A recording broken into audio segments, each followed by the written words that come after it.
Hey guys, good morning. Happy Sunday. It's Daryl here. It's not even 4 a.m. here in Connecticut on the East Coast, January 3rd. And I was in a hurry to make this video, to get this video going this morning. I haven't even shaved it once again. I'm going to start calling these my no-shave videos. When I do these, I'm so fired up. I'm so excited about making a video that I can't finish the usual stuff that I need to do, and I want to get this out and talk to you guys. As if you guys have been watching my videos, you know that I'm concerned. I'm concerned about this week. I see this week as a very potential powder keg, without a doubt. I don't see any other way it could go. And I'm not saying this because, for views or anything like that. I was reading a few news articles about the Attorney General. I think his name is Racine, Attorney General for Washington, D.C., the District of Columbia, Washington, D.C. And he was talking about how he's very concerned about what's going to transpire. Again, Saturday night, just hours ago, Trump retweeted about this Wednesday, about a wild protest Wednesday, encouraging all of his followers to show up there. As you guys know, I have a profile on TikTok, and I'm not a big fan of TikTok. I'll be honest with you guys. I'll just leave it at that. I'm not a big fan. I think YouTube is a little more intellectual and intelligent, to be honest. I use TikTok to steer traffic to my YouTube channel. I'll be right up front with you guys. And the stuff I see on TikTok is scary. I see a whole lot of people. Sometimes you can usually discern people that are just blowing smoke from people that really have a plan to carry out what they're talking about. And if it's any sign, Wednesday's looking like a very tumultuous day in this country, if not just for Washington, D.C. I started thinking about this. And January 6th, Wednesday, was inevitable when you think about it. For the last 4 years, I've been talking about the Trump supporters around me, without a doubt. I've been talking about this. I noticed one common factor, without a doubt. And it's all Trump supporters seem to have a grievance. They seem to have a problem with the way other people are treated, the lives of other people around them.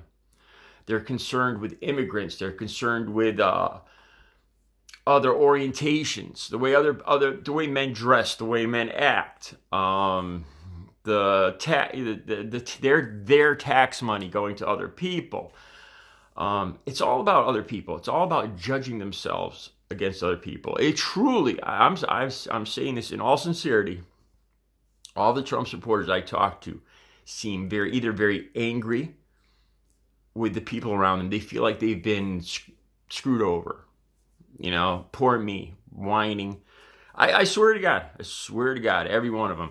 A lot of them are extremely hardworking, and it makes me wonder if a large percentage of Trump supporters just aren't happy with their lives for one reason or another, because that's what it really seems like to me. It truly seems like that. And then it seems like there's a smaller faction that are getting richer and more prosperous off that group, being the ultra wealthy Trump supporters and the politicians, getting wealthy off this angry, envious group of Trump supporters. If you look back, it's everything that Trump supporters have talked about. It goes along these lines. Look at the pandemic. It's all China's fault. It's going to ruin Donald Trump. It's all fake. It's all good. As soon as this came out, and the anti-mask stuff, and then they deny it, and it's a hoax and all this stuff, it's because they're being picked on. Because there's nefarious forces working against them, as always. Poor me. And it's always been that. It's always been that. And then take, for instance, I don't know, the thing over bathrooms and transsexuals. they somehow think it's going to affect their families and their lives. It's somehow taking away from their families. Again, they are the victims. It's always the victims. And I thought about this, and this is the culmination of it. There really, when you think about it, there couldn't have been any other finality, any other culmination than what's going to happen this Wednesday. It's the final pity party for the Trump supporters. Poor us. Oh, we're always picked on. It's all lies. It's all nefarious. It's all the deep, dark groups of the world coming to crush us righteous patriots. It's the same whining, envious tone, the same people. And you see, and the reason, I've always wondered, what do these people see in Trump? I would be embarrassed to ever say that I support Donald Trump. You look at him as a man, and to say that I support this kind of person, this kind of human being, it would make me want to hide my head in embarrassment. But now I see a lot of it has to do with this. They see kinship in Trump. He's a fellow whiner. He's a fellow, I saw a study on grievance, people with grievance. It's almost like a mindset, like narcissism. They have these grievances, and like I said, they always seem unhappy. If it's not Mexicans or Mexico, it's anti whatever, or BLM. And I started thinking about that too, and I don't think it was ever even about. They profess to be so concerned about the destruction of the country and businesses. That's not what it was about, because now they're talking about doing the same thing this Wednesday in spades. Even worse, they're talking about this kind of destruction and protests and all that. And it was never about the businesses. I think it was about the fact that would look badly for the economy, for the stock market, and for their dear leader. That's what it all came down to. I don't truly believe that they had any real concern for the people of the country, for those small businesses that got burned or whatever.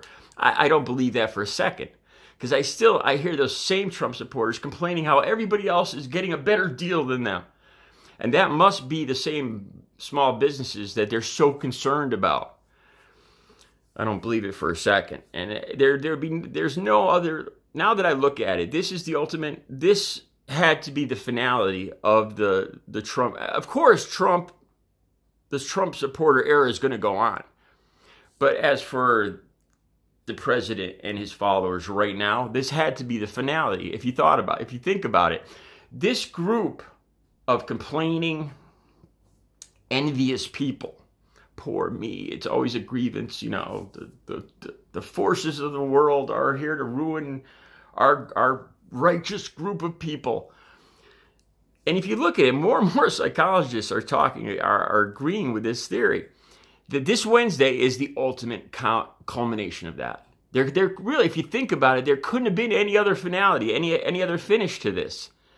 Did you really think that a group of people that have been complaining about everything and anything, how it affects them, how it's bad for them, how it's all meant to ruin their lives and make them poorer and make them work harder and take away their rights and their family, and oh, poor me, I deserve more. There could be no other culmination but what's going to happen this Wednesday. It's the ultimate pity party. And you know what? If Trump had got 4 more years, you would have seen the same thing 4 years from now. They'd want another. I truly believe this. They'd want another term. They'd want to keep their soulmate, the kinship they have with Trump, the king whiner, the king complainer. That's what it's all about. They profess that it's about being a rebel or not a politician and breaking the rules, but that's not it. They want special treatment. They're privileged. They see everything as people are trying to take stuff away from them, that they deserve more. And that's what you see here. And there could have been, Wednesday, January 6th makes sense. When you look at it from that perspective, all they've been doing this entire time, Trump and his supporters, is complaining about other people around them. I'll be back later with another video to talk about this Wednesday. You guys have a good Sunday.